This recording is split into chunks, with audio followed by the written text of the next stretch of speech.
তো আজকে শুরু করতে চাই প্রথমে আপনাদের সবাইকে ধন্যবাদ জানিয়ে এত তাড়াতাড়ি আসার জন্য। আমি জানি আপনাদের অনেকের কাছেই শনিবারের এই সময়টা প্রায় ফজরের ওয়াক্ত। আমি বুঝি এরকম ত্যাগ স্বীকার করা কঠিন। এখানে ইনশাআল্লাহ যেই সময় আপনারা কাটাবেন তার জন্য আমি আনন্দিত। আশা করছি আমাদের আজকের সময়টা তাড়াতাড়ি কেটে যাবে, আপনারা বিরক্ত হবেন না ইনশাআল্লাহ। আমি নিজে এখানে আসার সুযোগ পেয়ে খুবই খুশি। আপনাদের হয়তো এই অসাধারণ সূরা থেকে কিছু না কিছু শেখাতে পারবো। আমার আসলে প্রস্তুতি আগেই হয়ে গিয়েছিল, কিন্তু পরে ভাবলাম আবার প্রস্তুতি নেওয়া দরকার। তাই আজ সকালেই 10:30টার দিকে প্রস্তুতি শেষ হলো। তো গত রাতে আমি বলতে গেলে ঘুমোতেই পারিনি উত্তেজনার কারণে।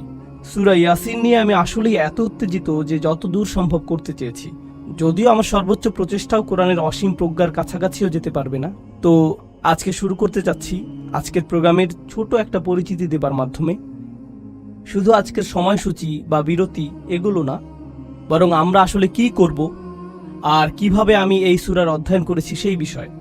তো আমি যখন আমার সহকারী ও গবেষকদের নিয়ে কোনো সূরা গভীরভাবে অধ্যয়ন করি, আমরা যত পারি তাফসির দেখার চেষ্টা করি, বিভিন্ন মুফাসসিরদের মতামত দেখা, বিভিন্ন ভাষাগত উৎস দেখি, অভিধান ইত্যাদি দেখি। এই সব কিছু আমরা একত্র করে প্রত্যেক আয়াতের নিচে বিশাল নোট তৈরি করি। তখন দেখা যায় যে প্রত্যেক আয়াতের নিচেই প্রচুর প্রচুর তথ্য জমা হয়ে যায়। ইমাম ইবনে কাসির কি বলেছেন, ইমাম কুরতুবী কি বলেছেন রাহিমাহুল্লাহ, ইবনে আশুর কি বলেছেন, রাজি কি বলেছেন, লিসানুল আরব কি বলে, ইত্যাদি ইত্যাদি ইত্যাদি। তাহলে দেখুন, এক আয়াতের নিচে প্রায় 20 পৃষ্ঠার নোট। এরপর এর সবগুলো পড়ে বুঝে সেটার অর্থ বের করতে হচ্ছে। কিন্তু আমরা এখানে কিন্তু সেটা করছি না। সেটা হলো আমার কাজ। ছাত্র হিসেবে আমার কাজই হলো সেটা, কিন্তু শিক্ষক হিসেবে আমার কাজ একদমই ভিন্ন। আমি এখানে আপনাদের বলতে আসিনি যে এই বইয়ে এটা বলেছে, ওই বইয়ে এটা আছে, সেই বইয়ে সেটা আছে। আমি এগুলো কিছুই বলবো না। আমার কাজ হলো সেই সমস্ত তথ্যগুলো প্রক্রিয়াজাত করে সেখান থেকে সেরাটা আমি যেভাবে বুঝেছি তা আমার ছোট বোনকে বোঝানো। তার বয়স 20-এর উপরে, তার কোনোই আরবির জ্ঞান নেই, ইসলামিক স্টাডিজেরও জ্ঞান নেই তেমন।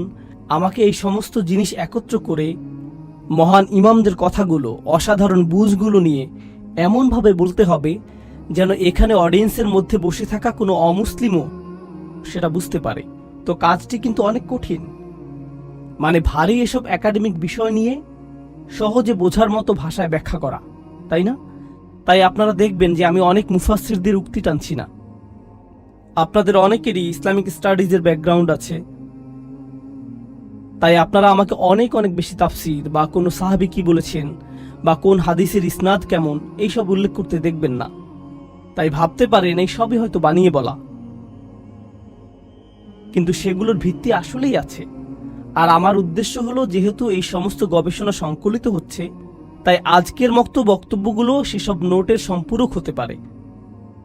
যারা আরও জানতে চান তাদের জন্য তো গবেষণা হয়েই আছে। যারা গভীর পড়াশোনা করতে চান আরবি সোর্স থেকে, তারাও সেগুলো করতে পারবেন ইনশাআল্লাহ তাআলা। কিন্তু আমাদের বাকিদের জন্য সেটা নয়। তাহলে আজকের প্রোগ্রামের বিষয় সম্পর্কে প্রথম বিষয় হলো এটা। আমি সবকিছু সহজভাবে বলার চেষ্টা করব যেন সবাই বুঝতে পারে বিইজনিল্লাহ। দ্বিতীয় বিষয়টি হলো, আপনাদের সূরাটির আউটলাইন হিসেবে বলি। আজকে যে সূরাটি পড়ব, সূরা ইয়াসিন, এটি 6টি অংশে বিভক্ত। মানে সূরাটির 6টি ভাগ আছে। অর্থাৎ আমরা অন্তত 6টি সেশন করার চেষ্টা করব, আর প্রত্যেক সেশনে একটি অংশ কভার করার চেষ্টা করব। আমাদের চেষ্টাটি হবে এমন। যদিও এরপর আরো কিছু সেশন থাকবে। এই 6টি অংশ শেষ করার পর আমরা আবার পেছনে ফিরে দেখব, কিছু কিছু জিনিস যা ফেলে এসেছি খুঁজে বের করব। তাই এই অনন্য সুন্দর সূরাটির 6টি অংশ শেষ করার পরেও হয়তো আরো 1টি বা 2টি সেশন করতে হবে। তো চলুন এখনই শুরু করা যাক, কারণ আমাদের অনেক কিছু শেষ করতে হবে। 83টি আয়াত, কিন্তু কম কথা নয়, অনেক অনেক। শুরু করি তবে ইনশাআল্লাহ তাআলা। সূরাতু ইয়াসিন। বিসমিল্লাহির রহমানির রহিম। ইয়াসিন। সূরাটি নাজিল হয়েছিল মক্কার যুগে, নবী সাল্লাল্লাহু আলাইহি সাল্লাম মদিনায় হিজরতের আগে। আর এই সূরাটি আল্লাহ শুরু করেছেন ইয়া এবং সিন অক্ষর দিয়ে। পুরো কোরআনে এটা একবারই এসেছে। আপনারা আগেই শুনেছেন আলিফ লাম মিম অথবা কফ হা ইয়া আইন সদ ইত্যাদি। কোরআনের অনেক সূরাই এমন অক্ষর দিয়ে শুরু হয়। এই সবগুলোর মধ্যে যে মিলটি রয়েছে, অন্তত বেশিরভাগের মধ্যে মিল যেটা আছে তা হলো সবগুলো এই অক্ষর দিয়ে শুরু হয়, তারপর কোরআন সম্পর্কে কিছু একটা বলে। আলিফ লাম মিম অক্ষরগুলো দিয়ে শুরু করে আল্লাহ কোরআন নিয়ে কিছু একটা বলেন, যেমন যালিকাল কিতাবুল লা রাইবা ফীহ অথবা তিলকা আয়াতুল কিতাবিল মুবিন, কিছু একটা। এভাবে সবগুলো কোরআনের এক ধরনের ভূমিকা স্বরূপ। এই অক্ষরগুলোর মধ্যে মিলের একটি হলো বেশিরভাগ সময়ে সেগুলো কোরআনের ভূমিকার মতো। তবে একটা সুস্পষ্ট ব্যতিক্রম হলো গুলিবাতির রুম। আলিফ লাম মিম গুলিবাতির রুম। রুম বিজিত হয়েছিল, রোম হেরে গিয়েছিল। কিন্তু আমার মনে হয় যদিও এটা ব্যতিক্রম, তবুও তা একই পথ বরাবর, কেননা সেটাও কিন্তু আল্লাহর এক অলৌকিকতার বর্ণনা। যখন রোম পরাস্ত অবস্থায় ছিল, পার্সিয়ানরা তাদের দখল করে নিয়েছিল, তখন আল্লাহ বললেন 10 বছরের মাঝেই তারা আবার বিজয়ী হবে, 10 বছরের মাঝেই তারা ঘুরে দাঁড়াবে। যদিও তখন তারা সম্পূর্ণরূপে ধ্বংস ছিল। এটা তখন কুরআন অনেক আগে থেকেই ভবিষ্যৎবাণী করে রেখেছিল। এটা বিশ্ব মানবতাকে চ্যালেঞ্জ করে বলেছিল যে দেখো এমন হয় কিনা, মানে নিজের সম্পূর্ণ বৈধতা এর উপর রেখে দিয়েছিল। যেমন দেখুন, আল্লাহ কোরআনে বলছেন যেই রোমান সাম্রাজ্য পার্সিয়ানদের দ্বারা পরাজিত হয়ে আছে, তারাই 10 বছরের মাঝে ফিরে আসবে। শুধুমাত্র আরবের মরুভূমির একজন মানুষ এটা নিয়ে কথা বলছে। যদি এমনটা না ঘটে, তবে কোরআনের সবকিছুকেই প্রশ্নবিদ্ধ করা যাবে, সবকিছুই প্রশ্নবিদ্ধ হবে, সবকিছুই প্রশ্নবিদ্ধ হবে। মানে এভাবে পুরো ইসলামের বার্তার বিশ্বাসযোগ্যতাকে শুধু একটি বক্তব্যের হাওলায় ছেড়ে দিয়েছেন, তাই না? শুধু একটি দাবি, শুধু একটি দাবি। আর আসলে পুরো কোরআনেই কিন্তু এমন। কোরআনের মতো কোনো কিছু বানিয়ে দেখাও না কেন, এটা যে আল্লাহর পক্ষ থেকে না সেটা প্রমাণ করে দেখাও। মানে কোরআন নিজের বিশ্বাসযোগ্যতাকে প্রশ্নবিদ্ধ করার চ্যালেঞ্জ করেছে বারবার। এভাবে এটা অন্যান্য হুরুফের সাথে মিলে যাচ্ছে। এই হুরুফ মুকাত্তাত নিয়ে আরেকটা বিষয় হলো, যদিও আমি ইয়াসিন শব্দ নিয়ে বেশি সময় খরচ করতে চাই না, আপনাদের অনেকেই হয়তো শুনেছেন যে সূরা ইয়াসিন হলো কোরআনের হৃদয়। এটা শুনেছেন না আগে? আর হয়তো আপনাদের অনেকেই এই জন্য এখানে এসেছেন, আপনারা পাকিস্তানি, সারা জীবন এটাই শুনেছেন। কিন্তু এটা আসলে কোনো বিশুদ্ধ হাদিস নয়। যদিও শুনে খুব ভালো লাগে, আমরা একে অস্বীকার করছি না, আমাদের ঐতিহ্যের অংশ এটা। তবুও এটা কিন্তু প্রমাণিত নয় যে এটাই কোরআনের হৃদয়। যদিও এটা অনেক বিখ্যাত, তাও ভালো, অন্তত একটা সূরাকে তো আমরা যত্নার্থী করি, সেজন্য ভালোই। উপমহাদেশের জন্য কাজেই এসেছে এটা। তো যাই হোক, এই অক্ষরগুলোর ব্যাপারে কথা হলো যে এই হরফগুলো কিন্তু স্বয়ং নবীজি সাল্লাল্লাহু আলাইহি সাল্লামের কাছে অপরিচিত ছিল। খুবই গুরুত্বপূর্ণ। আমাদের নবীজির ব্যাপারে কোরআন গর্ব ভরে ঘোষণা করছে যে তিনি পড়তে জানতেন না, উম্মি। তিনি সদ্য জন্ম হওয়া কোনো বাচ্চার মতো নিরক্ষর ছিলেন। সেখান থেকে উম্মি শব্দটি এসেছে, ঠিক আছে? আর তাই যিনি পড়তে জানেন না, ওয়ালা তাখুতুহু বিয়ামিনিক ওমা কুনতু তাতলু মিন ক্বাবলিহি মিন কিতাবিন ওমা তাখুতুহু বিয়ামিনিক, তুমি তো নিজের হাতে এটা লেখনি, এমনকি তুমি তো এর পূর্বে এমন কিছু কখনোই পড়নি, তুমি নিজের হাতে এটা লেখনি। এখন যে মানুষ পড়তে লিখতে জানে না, যে অক্ষর সম্পর্কে কিছুই জানে না, আপনি যদি শুধুই একটা ভাষায় কথা বলতে জানেন আর কেউ এসে বলল ডাব্লিউ এর মানে কি, এর মানে কিছুই হবে না আপনার কাছে। তাই তিনি যে বলছেন ইয়াসিন, যেটার আরবিতে নিজস্ব কোনো অর্থ নেই, শুধুমাত্র যে লিখতে আর পড়তে জানে সেই জানে যে এটা ইয়া অক্ষর আর সিন অক্ষর। যে এটা জানে না তার সামর্থ্যের একেবারেই বাইরে এটা। তাই শুধুমাত্র ইয়াসিন শব্দগুলোর ব্যবহার শ্রোতাদের এই ইশারা দিচ্ছে যে রাসূলুল্লাহ সাল্লাল্লাহু আলাইহি সাল্লাম সম্ভবত এক ধরনের জ্ঞান পাচ্ছেন। কারণ শুধুমাত্র জ্ঞান অর্জনের সময়ই আপনি অক্ষর সম্পর্কে জানতে পারেন। তাহলে প্রশ্ন ওঠে, কে তাকে এই জ্ঞান দিচ্ছে?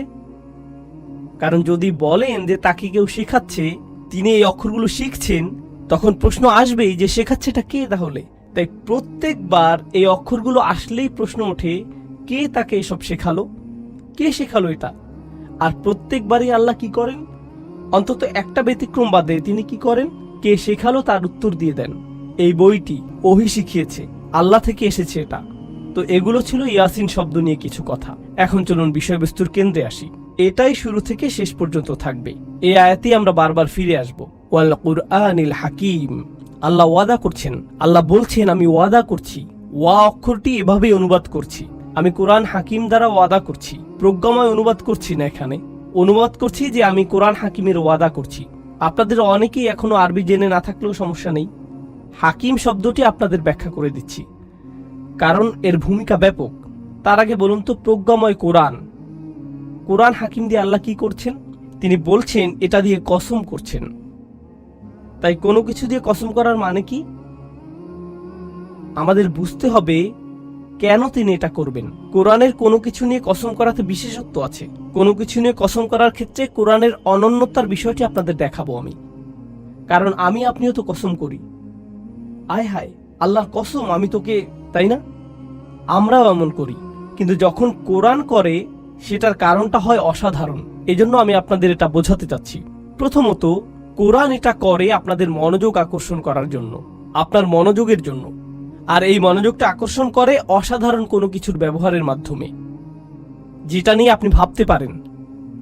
আরও আছে, কোরআন যখন কিছু নিয়ে আপনার মনোযোগ আকর্ষণ করে তখন সেটাই পরে যা বলা হবে সেটার পক্ষে প্রমাণ হয়ে দাঁড়ায়। এখন এটা শুনতে কঠিন মনে হচ্ছে, তবে সহজ করে বুঝিয়ে দিচ্ছি। আল্লাহ বলছেন, আমি সময়ের শপথ করছি, ওয়াল আসর, আমি সময়ের কসম করছি।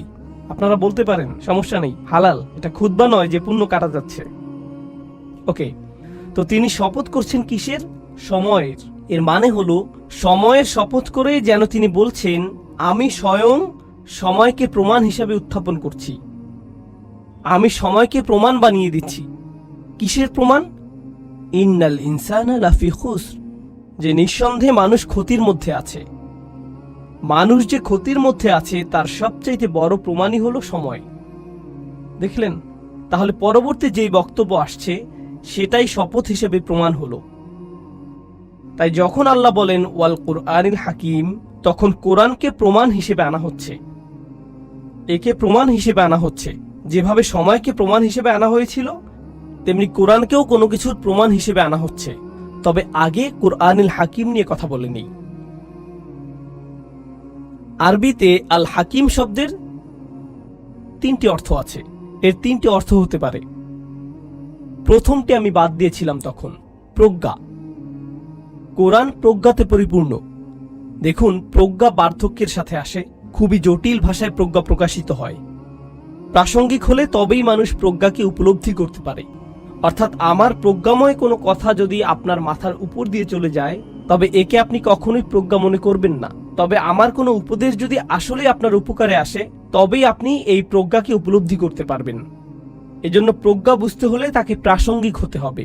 আর প্রত্যেকবার যখনই নবী সাল্লাল্লাহু আলাইহি সাল্লাম কোরআন তেলাওয়াত করতেন, কেউ সেটা শুনলে সাথে সাথে ধাক্কা খেত যে আরে, এটা তো আমার সম্পর্কেই বলছে, আমাকেই তো উপদেশ দিচ্ছে, আমার ক্ষেত্রে এটা প্রাসঙ্গিক, আমার দরকার অনুযায়ী পরামর্শ দিচ্ছে। তাই কোরআন তার প্রজ্ঞাকেই নিজের পক্ষে প্রমাণ হিসেবে আনছে। এটা বিশাল বড় কিছু, এতই প্রজ্ঞাময় যে মানুষের কর্ম হতেই পারে না। এটা বিশাল বড় কিছু। এখন দ্বিতীয় অর্থ, হাকিমের আরেকটি অর্থ হলো হুকুম, অর্থাৎ যে জিনিসের রায় বা হুকুম দেবার ক্ষমতা আছে, মানে হুকুম বা হাকিম। হাকিম বলতে আরো বোঝায় শাসক বা গভর্নর। তাহলে কোরআন হলো হুকুমে পরিপূর্ণ। এখন বিষয় হলো, একজন মানুষ হিসেবে আমি বলতে পারি যে আমার ব্যক্তিগত জীবনে কোরআন অধ্যয়ন করতে গিয়ে আমার অনেক পুরনো মতামত পরিবর্তিত হয়েছে। কিছু বিষয় যা আমি অবধারিত সত্য বলে মনে করতাম, সেটা এখন আর মনে করি না। এভাবে আপনি যতই পড়াশোনা করবেন ততই শিখবেন, আপনার মতামত সেভাবে পরিবর্তিত হবে। এমনকি একই সিলেবাস, একই সংবিধান পড়ার পরও একজন আইনজীবী যখন বিচারক হয়ে যান, তখন তাদের চিন্তা ভাবনাতেও পরিবর্তন আসে, ঠিক কিনা? সময়ের সাথে ভিন্নভাবে চিন্তা করেন। এদিকে কোরআন হুকুম দিয়ে যাচ্ছে, আর এই 23 বছরের সময়কালে কোনো কিছু কি পরিবর্তন হয়েছে? এভাবে কি বলে যে না, আগে এভাবে বলতাম, এখন আর তা বলি না? না না না না, তার হুকুমে কোরআন একেবারেই ধ্রুব। তার রায় থেকে নড়াচড়া করে না সে। কখনো কখনো আপনার কোনো মতামত, রায় না কিন্তু শুধুই মতামত, আপনাকে ঝামেলায় ফেলে দেয়। মিডিয়া যদি মসজিদে এসে আপনার ইন্টারভিউ নিতে চায়, তবে কথা বলার আগে খুব চিন্তা ভাবনা করে নিতে হবে, কারণ তারা চালাকি করে আপনাদেরকে ফাঁদে ফেলতে পারে। তাই আপনাকে খুব সাবধান থাকতে হবে। কিন্তু কোরআন যখন কথা বলে, তখন কি পরিণতি নিয়ে চিন্তা করে? সম্ভবত এভাবে বলাটা ঠিক হবে না, ঝামেলায় পড়ব, এই বিষয়টা এড়িয়ে যাই, ওই প্রশ্নটা এড়িয়ে যাই।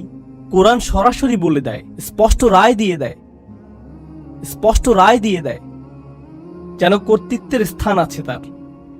এখন ব্যাপার হলো, আপনাকে দুটো বিপরীত জিনিস বুঝতে হবে। নবী সাল্লাল্লাহু আলাইহি সাল্লাম তো শুধুমাত্র একজন মানুষ, খুব কম অনুসারী তখন, কোনো রাজনৈতিক অবস্থানেই নেই, কোনো সামরিক শক্তি নেই, কিছুই না। এদিকে আল্লাহ হলেন সর্বশক্তিমান, সর্বোচ্চ, তিনি গাইবে আছেন। কিন্তু যখন নবীজি কথা বলেন আলাইহিস সালাতু ওয়াস সালাম, আল্লাহর পক্ষ থেকেই বলেন, বিচারকের মতো বলেন, হুকুম দেন। কিন্তু তিনি তো এভাবে বলার মতো অবস্থানে নেই।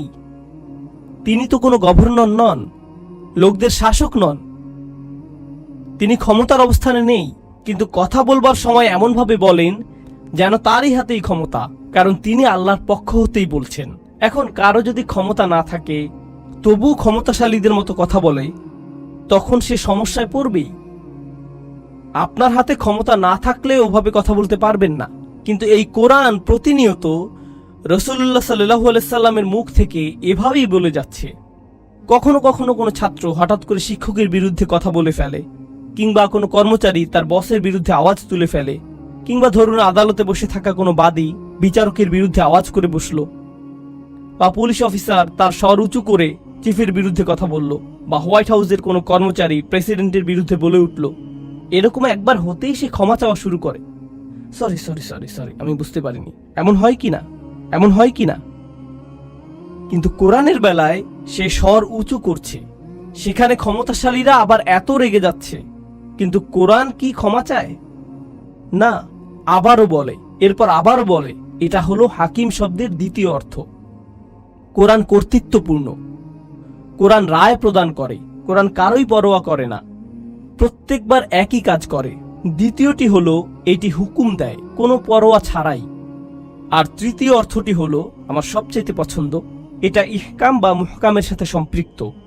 ইহকাম অর্থ হলো কোনো কিছুকে বেঁধে ফেলা, কোনো একটা বুনন তৈরি করা, ঠিক আছে, গাঁথুনির মতো বা এরকম কিছু, মানে যেখানে প্যাটার্ন আছে। যখন এরকম লম্বা প্যাটার্ন থাকে তাকে আরবিতে ইহকাম বলে। জিনিস যখন একে অন্যের সাথে বাঁধা থাকে তাকেও ইহকাম বলে। কোনো কাজ যখন সম্পূর্ণ শেষ হয়ে যায়, যেমন ধরুন এই দেয়ালে কিছু কাজ হয়েছে দেখতে পাচ্ছেন, এখন এই দেয়ালের কাজ যদি শেষ না হয়ে থাকে তবে তা মুহকাম নয়। কিন্তু যদি কাজ পুরোপুরি শেষ হয়, দেয়ালের সবকিছু সম্পূর্ণরূপে সুন্দরভাবে শেষ হয়েছে, তখন তাকে হাকিমও বলা হয়। ওটার আরেকটা অর্থ এটা, অর্থাৎ কোরআনকে অতি নিখুঁতভাবে বুনন করা হয়েছে, সবকিছু সবকিছুর সাথে অতি নিখুঁতভাবে সংযুক্ত। অনেক সময় রাজনীতিবিদরা বক্তৃতা দেয়, সে বক্তৃতা লেখক থাকে, জানেন আপনারা? মানে যেমন প্রেসিডেন্ট নিজে নিজের বক্তৃতা লেখেন না, তার জন্য আলাদা লেখক আছে।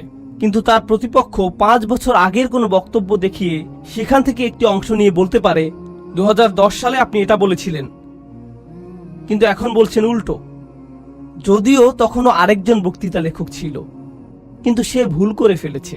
এখন প্রতিপক্ষ তার বিরুদ্ধে এটা নিচ্ছে, এমন কি হয় না?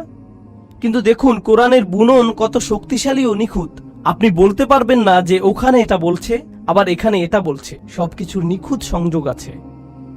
এমনকি আল্লাহ কোরআনে যা বলছেন তার সাথে নবীজির কথাও পুরোপুরি মিলে যায় সাল্লাল্লাহু আলাইহি সাল্লাম, পুরোটাই নিখুঁত বুননে আছে। তো এটা হলো তৃতীয় অর্থ। তাহলে চলুন আবারও দেখি ওয়াল কুরআনিল হাকিমের 3টি অর্থ তাহলে কি কি?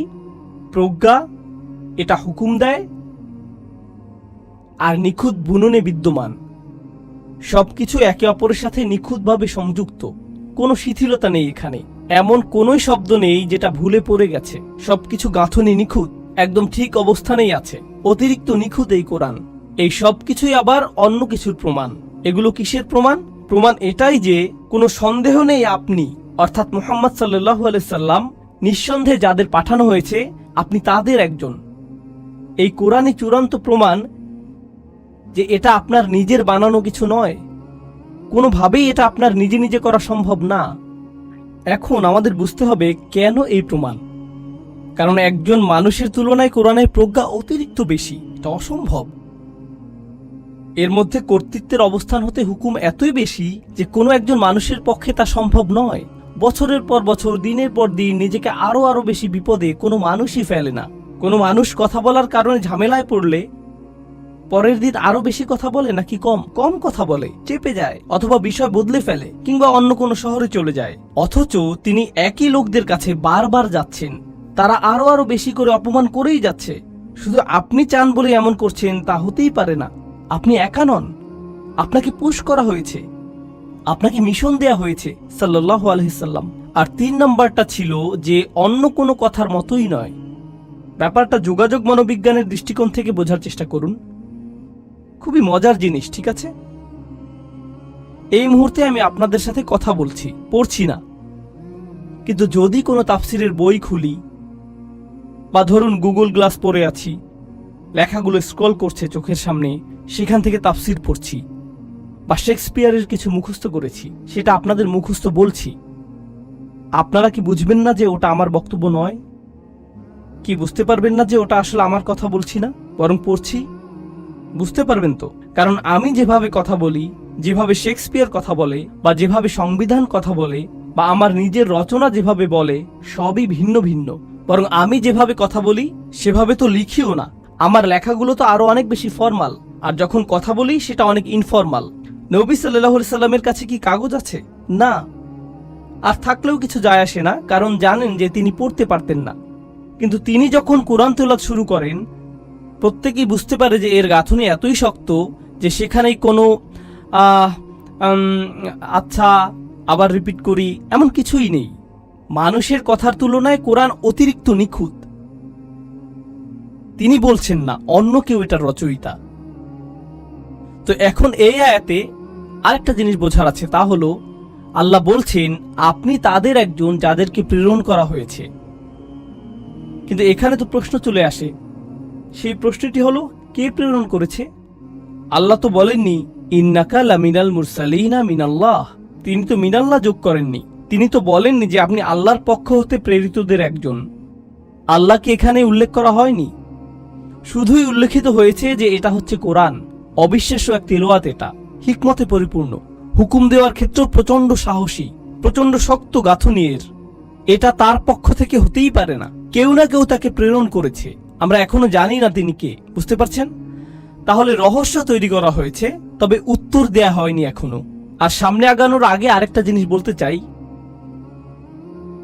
ইন্নাকা লামিনাল মুরসালিন নিয়ে আরো 3টা জিনিস। আল্লাহ কার সাথে কথা বলছেন? তিনি বলছেন নিঃসন্দেহে তুমি প্রেরিতদের একজন। তাহলে কার সাথে কথা বলছেন? তিনি নবীজির সাথে কথা বলছেন। কুরাইশদের বলার পরিবর্তে নিঃসন্দেহে তিনি রাসূলদের একজন, তিনি প্রেরিতদের একজন, এভাবে তিনি বলেননি। তিনি তাদের সাথে কথাও বলছেন না, কাফিরদের সাথে আল্লাহর কথাই হচ্ছে না। তিনি স্বয়ং নবীর সাথে কথা বলছেন সাল্লাল্লাহু আলাইহি সাল্লাম। কেন জানেন? কারণ কাফিররা তাকে মিথ্যুক বলছে, এসব আজে বাজে বলেছে। এখন কেউ আপনাকে পাগল বলল, আপনি হয়তো অপছন্দ করবেন। আরেকজন পাগল বললে, এরপর 100 জন আপনাকে পাগল বললে, আপনি কি ভাবা শুরু করবেন? মনে হয় আমি আসলেই পাগল। একজন আপনাকে মিথ্যুক বলল, আরেকজন মিথ্যুক বলল, চাচা আপনাকে মিথ্যুক বলল, আপনার কাজিন মিথ্যুক বলল, বিজনেস পার্টনার আপনাকে মিথ্যুক বলল, প্রতিবেশী মিথ্যুক বলল, রাস্তায় আপনাকে চেনে না এমন মানুষও আপনাকে মিথ্যুক বলল। এটা আপনার উপর প্রভাব ফেলতে পারে, তাই না? আপনার অন্তত কাউকে তো প্রয়োজন যে বলবে, আপনার অন্তত কাউকে প্রয়োজন যে বলবে যে এসবে পাত্তা দিও না, আমি বলছি তুমি মিথ্যুক নও, আমার কথা শুনো। তারা যে বলে সব ভুলে যাও, তারা যা বলে সব ভুলে যাও। দেখুন, প্রোপাগান্ডার ধরনাটি কিন্তু এখানেই। তারা খবরে বলতেই থাকে এমন এমন এমন, মুসলিমরা কত কিছু, তার লিস্ট। আমরা এয়ারপোর্টে বা লিফটে মানুষকে নাকি ভয় পাইয়ে দেই, এলিভেটরের ভেতরেও তারা অস্বস্তিকর অবস্থায় থাকে। এই তো মাত্র গতকালই আমি লিফটে ঢুকলাম, ভেতরে একটা পরিবার ছিল। আমার ফ্লোরের বাটন চাপ দিলাম, কিন্তু তারা চাপছিল না। তো আমি ভাবলাম হয়তো তারা আমার ফ্লোরেই যাবে। তো যখন আমার ফ্লোরে লিফট আসলো, আমি ভদ্রতা করে, কারণ মহিলা বাচ্চারা ছিল, তাদের জায়গা করে দিলাম। তারা উল্টো আমাকে আগে যেতে বলল। আমি অবাক হয়ে বের হয়ে আসলাম। এরপর তারা বাটন চাপা শুরু করলো। ওকে, প্রোপাগান্ডা আসলেই কাজ করে, প্রোপাগান্ডা কাজ করে। কি অবাক কাণ্ড। ওকে, তো আমি বলছি যে এর প্রভাব আপনার উপরেও পড়তে পারে। তাছাড়া মুসলিমদের উপর কি নিজেদের বিরুদ্ধেই প্রোপাগান্ডার প্রভাব পড়ে না? আমরা কি আমাদের নিজেদের খারাপভাবে দেখতে শুরু করি না? হ্যাঁ, আমাদের পরিচয়ের জন্য ক্ষমা চাইতে শুরু করে দেই। আমাদের নিজেদের ইমামদেরকেই সেসব প্রশ্নগুলো করি যেগুলো অমুসলিমরা করার কথা। আমরা কেন এমন, এভাবে বলে কেন, কোরআন এমনটা বলে কেন? তারা তো বলে তোমাদের কোরআন এটা কেন বলে, আর আপনি বলেন হুজুর কোরআন পাকে এটার মানে কি? একই প্রশ্ন, আপনি একই প্রশ্ন কেন করছেন?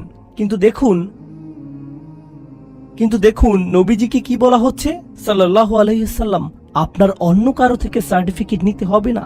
আমি আপনাকে বলছি যে আপনি প্রেরিতদের একজন, অন্য কারো বৈধতার দরকার নেই আপনার।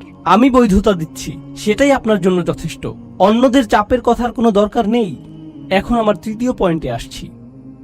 আল্লাহ কিন্তু শুধু বলেননি আপনি একজন রাসূল, তিনি বলেছেন আপনি তাদের একজন যাদেরকে পাঠানো হয়েছে।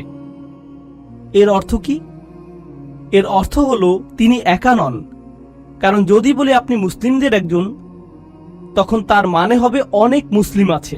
তাই যখন বলল আপনি প্রেরিতদের একজন, তার মানে নিশ্চয়ই প্রেরিত আরো অনেকেই ছিল। এখন নবীজি সাল্লাল্লাহু আলাইহি সাল্লামকে বলা হচ্ছে যে আপনি নিজেকে একা মনে করলেও আপনাকে এমন মানুষজনের সাথে পরিচয় করিয়ে দেব যারা আপনারই দলে আছে, আরো বড় ভ্রাতৃত্বের বন্ধনে আবদ্ধ। আপনি যখন আপনার দলেরই আরো মানুষ খুঁজে পান, তখন অনেক মানসিক সাপোর্ট হয়। যেমন ইউনাইটেড স্টেটসে অনেকেই এখানে বসবাস করে, ইউনিভার্সিটিতে কোনো মুসলিমই দেখতে পায় না, কিংবা দেখে কর্মক্ষেত্রে কোনো মুসলিম নেই। এখন সে কেনাকাটা করতে দোকানে গিয়ে দেখলো একজন মাত্র লোক দেখতে মুসলিমদের মতো দাঁড়িয়ে আছে, হয়তো ফাতিহা মুখস্থ করার চেষ্টা করছে। এতেই সে এত খুশি, কারণ একটু সাপোর্ট হলেও পাচ্ছি, আমার মতোই আরো একজন। কিন্তু নবীজি সাল্লাল্লাহু আলাইহি সাল্লাম যখন রাসূল, তিনি তো একমাত্র রাসূল। কিন্তু আল্লাহ বলছেন পূর্ববর্তী রাসূলরা তো চলে গেছে, অনেক আগেই গত হয়ে গেছে, কিন্তু তিনি তার কথার মাধ্যমে তাদের জীবন দান করবেন। আল্লাহ পূর্ববর্তী নবীদের জীবন দান করবেন তাদের কথা বলার মাধ্যমে। তখন আপনি আপনার সাপোর্ট, আপনার সান্ত্বনা তাদের মধ্যে পাবেন। তাহলে প্রথম হলো বৈধতা, প্রথম সান্ত্বনা পাচ্ছেন আল্লাহর থেকে, আমি বলছি আপনি প্রেরিতদের একজন। আর দ্বিতীয়টি হলো তাকে বলে দেয়া হচ্ছে যে শুনুন আপনি একটি দলের অংশ, তাদের মাঝেই আপনি প্রচুর সাপোর্ট পাবেন। আর তাই ইন্না শব্দটি প্রথমে এসেছে। কোনো সন্দেহ নেই আপনি হলেন প্রেরিত রাসূলদের একজন, কারণ সন্দেহ পোষণকারী অনেক আছে, কিন্তু আপনি কখনো সন্দেহ করবেন না। এখন এই আয়াত নিয়ে শেষ কথা, ইন্নাকা লামিনাল মুরসালিন। সব আয়াত এত লম্বা হবে না, সব আয়াত এত লম্বা হবে না, ভয় পাবেন না। যদিও আমাদের আরো 83টি আয়াত পড়তে হবে, তবে আমি সূরাটির শুরুতে এর চিন্তা ভাবনাটি দেখাতে চাই। এরপর একটি থেকে পরেরটি, সেটা থেকে পরের আয়াত কিভাবে প্রবাহিত হয় সেটাও দেখাতে চাই। এটাই আমার কাজ এখানে ইনশাআল্লাহ। তো এই আয়াত নিয়ে শেষ যে কথাটি বলতে চাই তা হলো, মুরসাল শব্দটি কিন্তু রাসূল হতে ভিন্ন। রাসূল শব্দের অর্থ হলো বার্তাবাহক, সহজ অনুবাদ। আর তাই কোরআনের কিছু দুর্বল অনুবাদে বলে যে আপনি রাসূলদের একজন, সেটা আসলেই ঠিক নয়। আরবিতে মুরসাল হলো ইসমে মাফউল, যার মানে যাকে প্রেরণ করা হয়েছে, কাউকে পাঠানো হয়েছে। এখন বার্তাবাহক আর পাঠানো হয় এমন একজন, এই দুইটার মাঝে কিন্তু তফাৎ আছে। আমি যদি বার্তাবাহক হই তবে বার্তা নিজের পক্ষ থেকেই দিতে পারি, হতেই পারে নিজের বার্তার বার্তাবাহক আমি হতে পারি।